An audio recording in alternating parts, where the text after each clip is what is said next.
What's happening everyone, my name is Alex and welcome back. So the Redmi Note 11 Pro is here and I figured I might as well do a camera comparison with the iPhone 13. Now don't misunderstand the purpose of this camera comparison. The iPhone 13 is about 3 times more expensive than the Redmi Note 11 Pro. But in this video I want to show you what a device like the Redmi Note 11 Pro can do when compared to a flagship like the iPhone 13.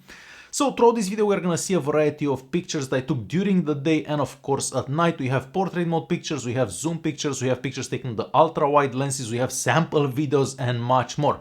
Just before we start, make sure to press that like button and let's begin by checking out some pictures that I took with the ultra wide lenses on the back of these two devices. Alright, so the first thing you will notice here is the wider field of view for the pictures taken by the iPhone 13, but this is the case with most phones these days. Next, for dynamic range, it seems that the iPhone 13 does better in most pictures, and for color accuracy, once again, the iPhone does seem to do better than the Redmi Note 11 Pro, even though in a couple of those pictures it was the opposite. But overall, I feel that the iPhone 13 did better. Of course, I was kind of expecting that, but we wanted to see what results we would get from the Redmi Note 11 Pro. Moving on to some 5x zoom pictures. Now keep in mind that neither device has a telephoto lens, so whatever you're seeing on the screen now is just digital zoom. And here, to my surprise, the iPhone 13 did better than the Redmi Note 11 Pro. I was actually expecting it would be the opposite, but no, all the pictures taken by the iPhone 13 are sharper.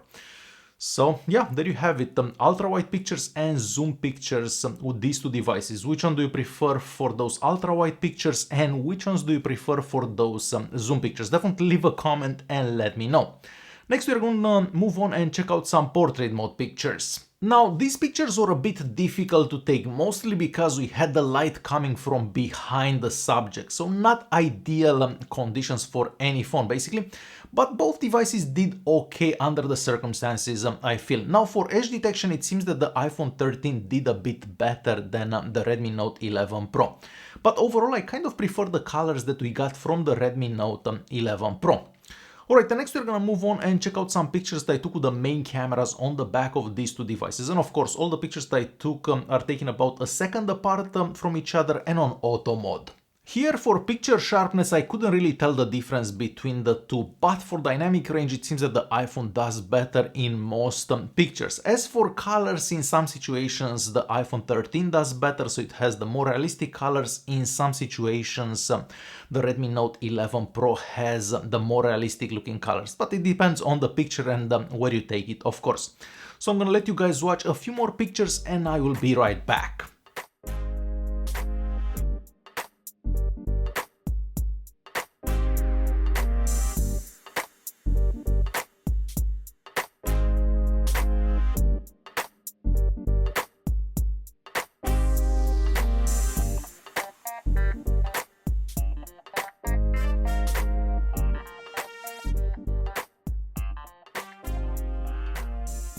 Next we're gonna move on and check out some pictures that I took at night, and of course at night I used the night modes available on both devices.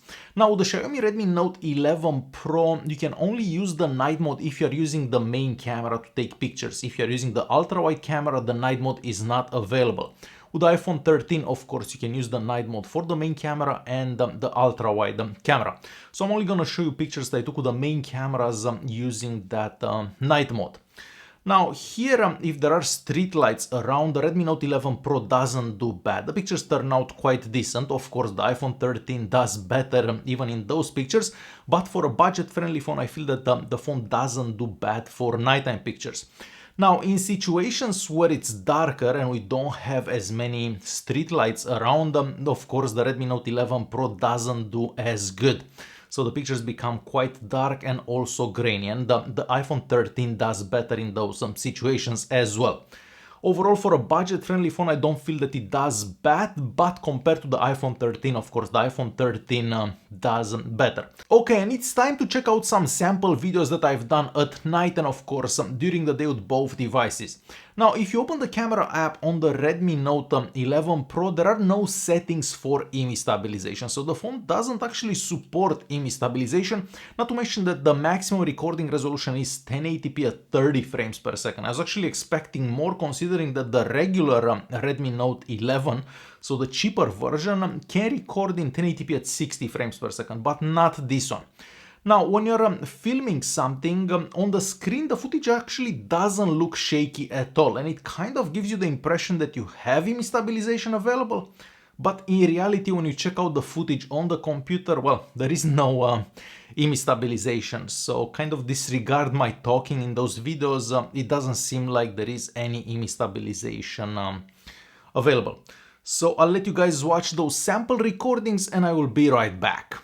Okay, we have a quick video test between the Redmi Note 11 Pro and of course the iPhone 13.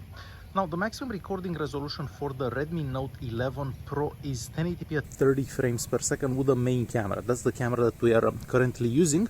And even though there are no settings for image stabilization, it does seem to have some type of image stabilization for video recordings at 1080p at 30 frames per second.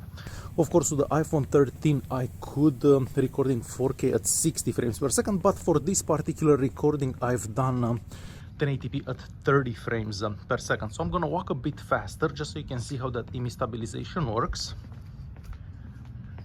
And I guess we are gonna stop somewhere around here. I'm gonna pan right slowly. And I guess we're gonna walk this way. So yeah, Redmi Note 11 Pro and iPhone 13 with the main cameras on the back recording in 1080p at 30 frames per second. We are moving on to another quick recording between the iPhone 13 and of course the Xiaomi Redmi Note 11 Pro. For this recording, I'm using the ultra-wide cameras on the back of the two devices and recording in 1080p at 30 frames per second. 1080p at 30 frames per second is the maximum recording resolution available for the Redmi Note 11 Pro. Now, in the camera app, there are no settings for image stabilization, and even though there are no settings for image stabilization, the video does seem kind of steady. Well, not as steady as the video that we have on the iPhone 13, but we do get some type of image stabilization from the looks of it. So I'm also gonna run for a bit so you can see how that image stabilization does.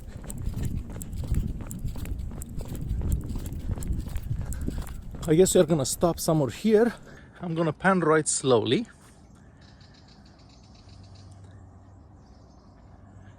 And back left. So yeah, this is how recording down the ultra-wide cameras on the back of these two devices would look like.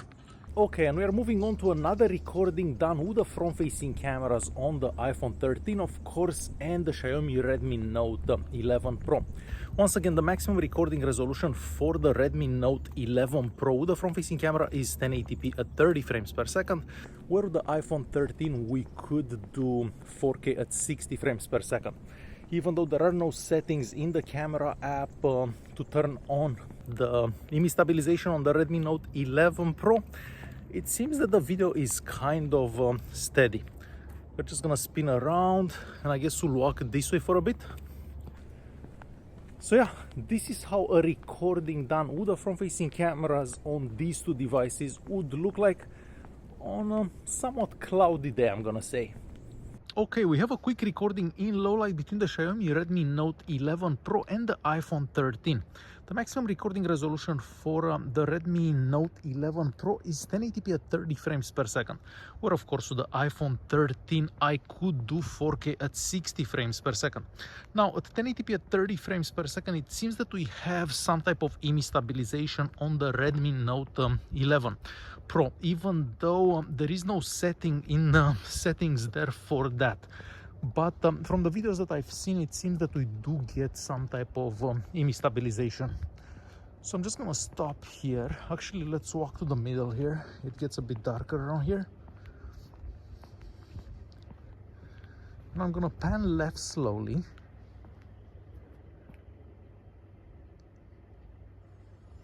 So that way, towards those white buildings.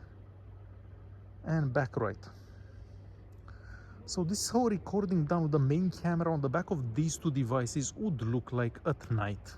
And as you've seen for yourself, the video quality from the Redmi Note 11 Pro isn't that great. And I was kind of disappointed because last year with the Redmi Note 10 Pro, the video quality was actually better. So of course I was expecting better video quality from this one, the Redmi Note 11 Pro, but no.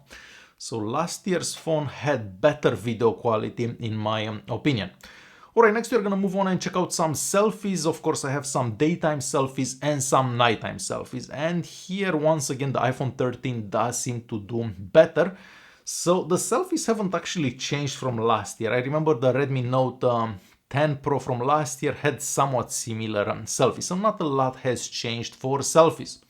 So there you have it. This is the Redmi Note 11 Pro. I was actually expecting more because with last year's Redmi Note 10 Pro, well, the video quality and even the picture quality seemed a bit better.